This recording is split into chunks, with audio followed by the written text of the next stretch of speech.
délibération, en fait.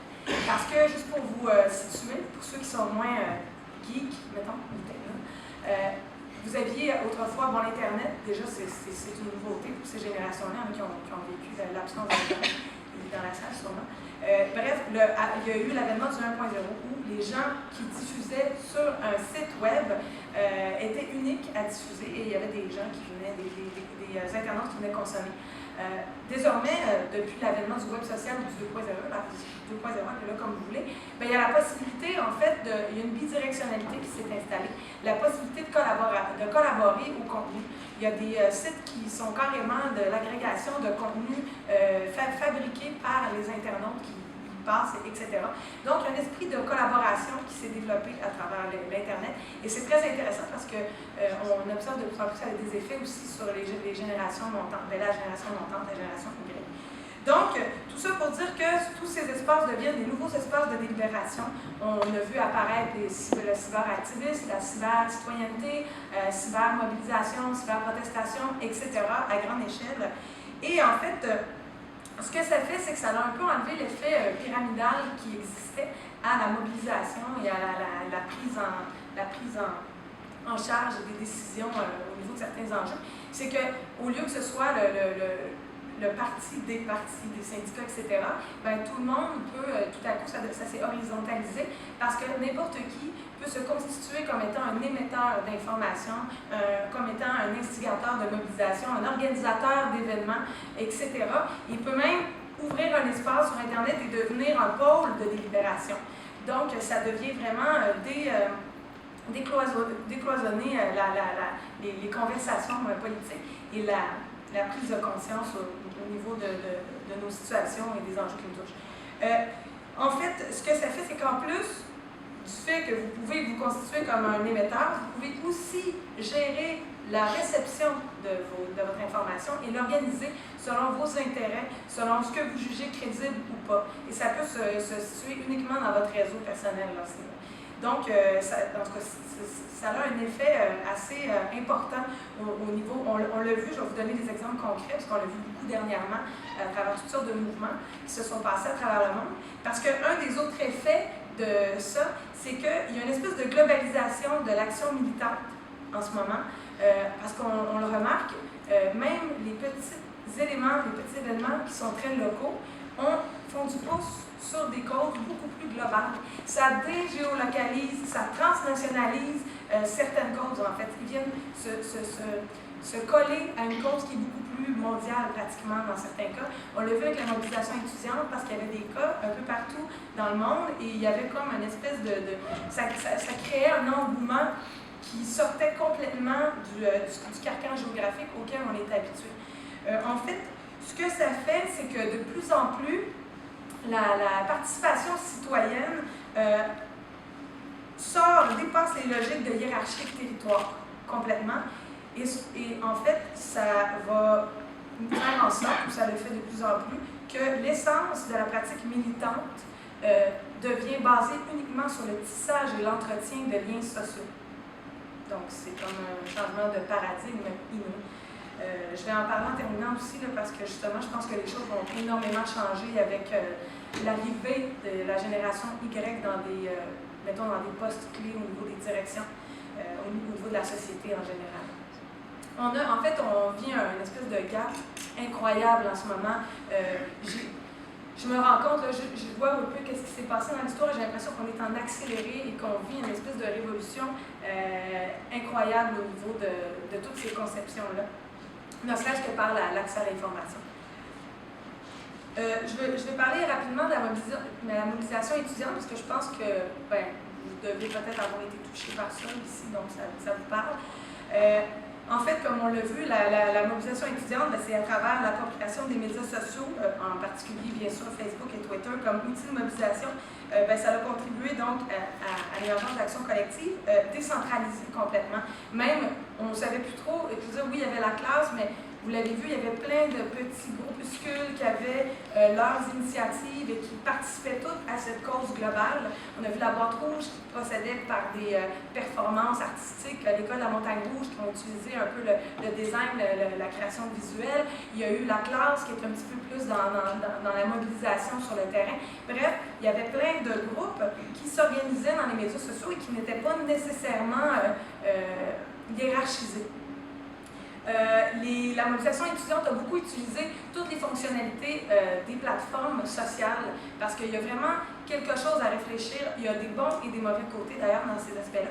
Il y a des outils qui existent désormais qui permettent d'organiser, de se mobiliser extrêmement rapidement. On a une intelligence collective à portée de main à cause de la mobilité, à cause des téléphones intelligents. Vous l'avez vu, il y avait des manifestations étudiantes. Par exemple, autrefois, une grosse manifestation, une foule avait à peu près l'intelligence du plus bas des dénominateurs communs. Et c'est comme si la possibilité d'avoir accès à un endroit de délibération et de réflexion collective qu'est l'Internet permettait à ces foules-là d'être tout à coup très organisées et beaucoup plus intelligentes qu'autrefois. On a vu avec des événements comme quand les étudiants jouaient au chat et à la souris, que les policiers pouvaient rapidement changer d'endroit, rapidement se disperser, se remettre en groupe avec soit des textos ou avec probablement qu'ils avaient un groupe souterrain sur Facebook ou quelque chose du genre. En fait, la mobilisation étudiante a beaucoup utilisé Facebook pour s'organiser parce qu'à travers la fonction de groupe, ils pouvaient se créer des discussions entre eux et une organisation autant au niveau souterrain qu'ouvert. J'ai vu des groupes de profs contre la hausse, des groupes de parents en appui aux étudiants qui étaient plus ouverts. Il y en avait là des millions et des millions d'autres. Et souvent, quand une initiative était bien réussie, par exemple un événement, une manifestation bien organisée, eh bien là, il y avait une espèce de diffusion à travers tous ces canaux-là parce qu'il y a dans le tissage de liens sociaux toujours des points de connexion. Donc, c'est vraiment intéressant. Et il y a eu aussi l'utilisation de pages Facebook pour faire une diffusion un peu plus large, un peu plus officielle, si on veut, des messages. Mais ce qui a été le nerf de la guerre, selon moi, pendant cette mobilisation-là, et pour beaucoup d'événements qui se passent un petit peu plus dans les mobilisations dans les rues, c'est les événements Facebook. Parce que non seulement les gens créent un rendez-vous physique, mais il y a toute une discussion qui peut s'ensuivre sur ce groupe-là.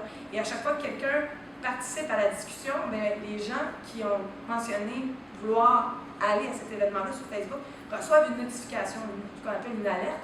Donc, bref, finalement, c'est une espèce de feu roulant, parce qu'on est toujours interpellé à participer à cette conversation-là, qui est pratiquement tout le temps en lien avec la thématique de la manifestation. Des fois, ça peut être sur la manifestation elle-même, mais ça peut être sur est-ce qu'on est d'accord, oui, non, qu'est-ce qu'on en pense. Et pour moi, c'est une forme de démocratie parce que tout le monde est égal et peut participer à cette conversation-là. Et ça fait vraiment des espaces de discussion, mais qui sont à très grande échelle. Juste avec l'avènement du téléphone, on pouvait parler, ça a éliminé les distances, mais l'Internet a éliminé l'espèce on n'est plus restreint par le nombre.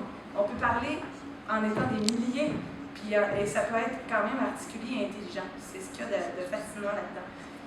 Sur Twitter, ça a bien sûr été très utilisé par les étudiants avec le fameux GGI que vous avez tous probablement connu, qui voulait dire Grève générale illimitée. Mais il y a eu aussi des hashtags, ou en tout cas en français c'est mot-clic en fait qu'il faut dire, selon l'Office de la langue française, mais bon, sur Twitter c'est sur hashtag si vous voulez qu'on vous comprenne.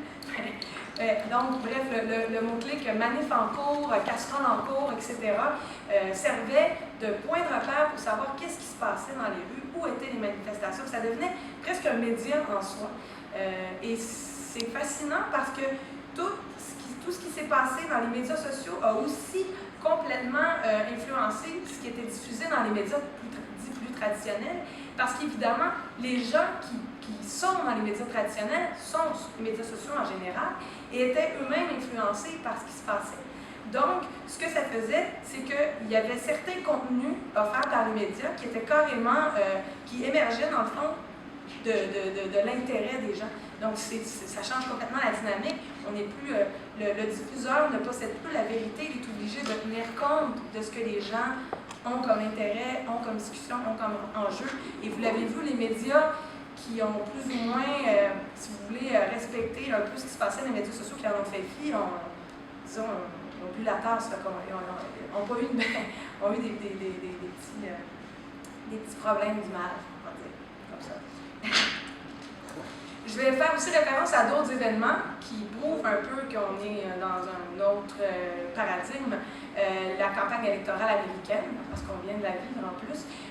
Oui, parce que c'est la première fois qu'un parti, en fait, que Obama son équipe plutôt, a organisé une espèce a investi les médias sociaux de façon complètement globale et intégrée, et ça a fonctionné. On était capable de récolter près de 6 millions en dollars, et puis on a fait sortir le vote grâce à des opérations dans les médias sociaux, parce qu'il a bien compris que sur le web, contrairement à autrefois où le média de masse est un grand diffuseur et touche tout le monde, c'est la théorie qu'on appelle du long tail, où est-ce que vous avez c'est compartimenté selon les intérêts. Vous allez retrouver des groupuscules de gens dans différentes niches, dans différentes plateformes, dans différents endroits. Il y a des noyaux dans cette tissage de liens sociaux-là.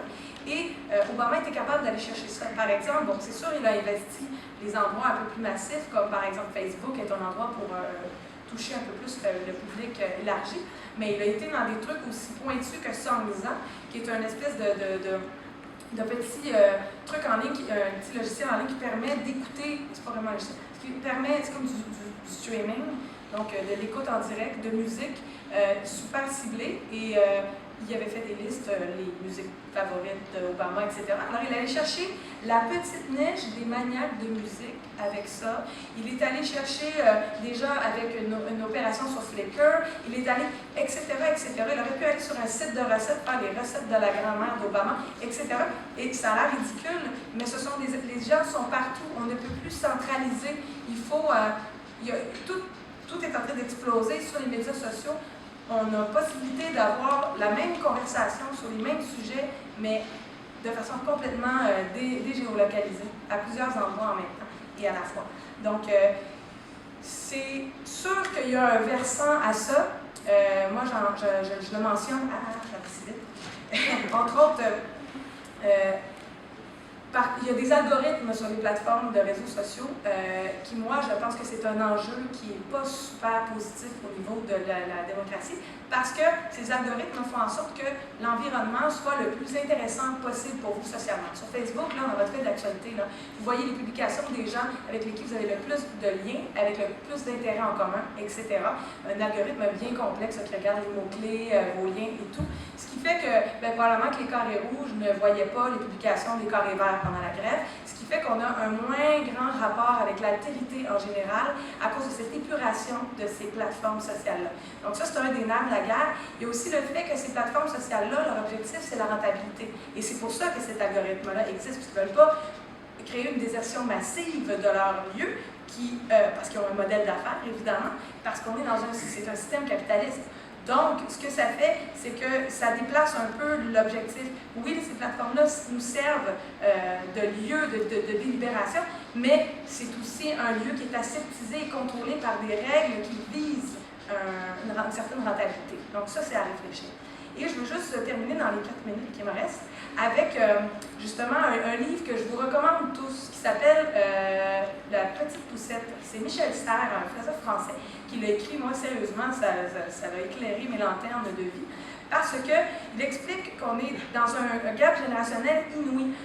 Et moi, je le vis là, un peu partout. Je veux dire, les gens qui sont dans des postes de direction en ce moment sont des analphabètes au niveau des nouvelles technologies, en général, pas tout le temps, mais en général, parce que c'est une autre façon de réfléchir et d'appréhender le monde.